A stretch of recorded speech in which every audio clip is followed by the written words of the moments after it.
Dans cette vidéo, nous allons voir comment flouter les visages avec l'effet suivi de mouvement, motion tracking en anglais.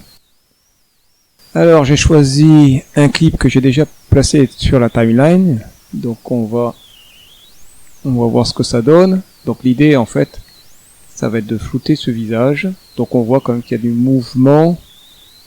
Donc il n'est pas situé au même endroit et puis il devient et le visage est plus ou moins grand. Donc on va dans les effets vidéo. Donc ça c'est tous les effets et là c'est les effets vidéo. Donc c'est au niveau de la catégorie Alpha Mask and Keying. Et là on va trouver suivi de déplacement en français. Donc on glisse sur la timeline, sur notre clip. Donc ici on a le choix de l'algorithme de suivi. Donc moi je vais prendre Daciam, qui est connu pour être assez performant. Je vais déjà au niveau de la timeline me remettre au début du clip. Voilà. Et je vais prendre une forme d'ellipse que je place, que je vais redessiner pour prendre à peu près la forme de mon visage.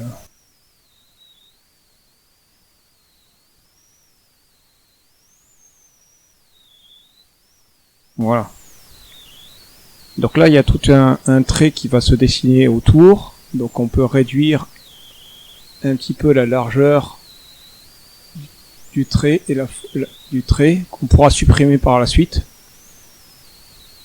Et je vais prendre un flou. Je vais reprendre du pixel. Donc si je vais augmenter le nombre de pixels, je vais jouer là-dessus.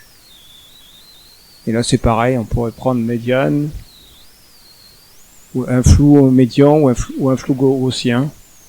Et là c'est pareil, en jouant là-dessus. Bon, je vais rester sur le pixel. Et on peut commencer l'analyse. Alors l'analyse en fait, donc il va dérouler en fait tout le clip. Et il va suivre en fait la forme qui a été définie, qui est présente dans l'ellipse. C'est parti.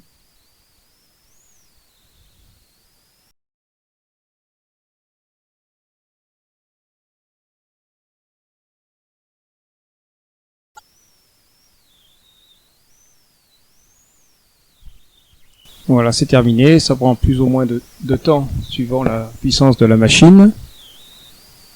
Donc si je visualise, voilà ce que ça donne.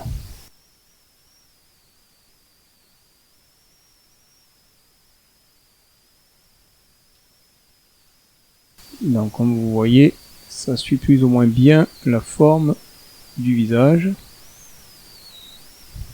Donc je vais cliquer un peu n'importe où sur la timeline pour qu'on voit ce que ça donne en vrai.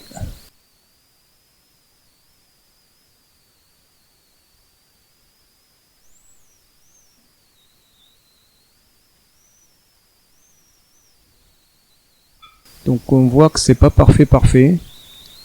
Donc on va l'aider un petit peu. Donc on se déplace à la première image clé.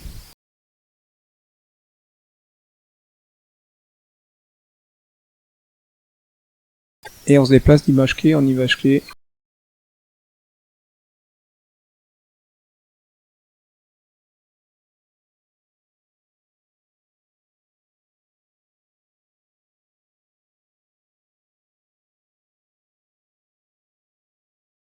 Là par exemple on voit qu'on pourrait agrandir un petit peu l'ellipse. Donc on va le faire.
Voilà, on y est presque.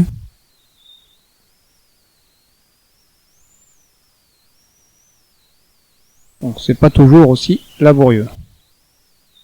Je reviens au début et on voit ce que ça donne.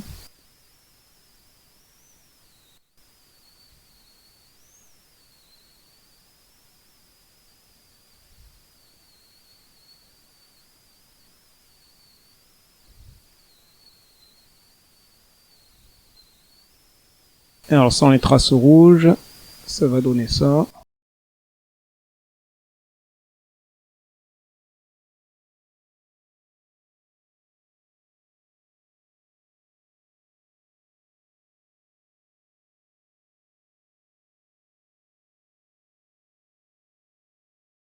Et en supprimant le guide rouge,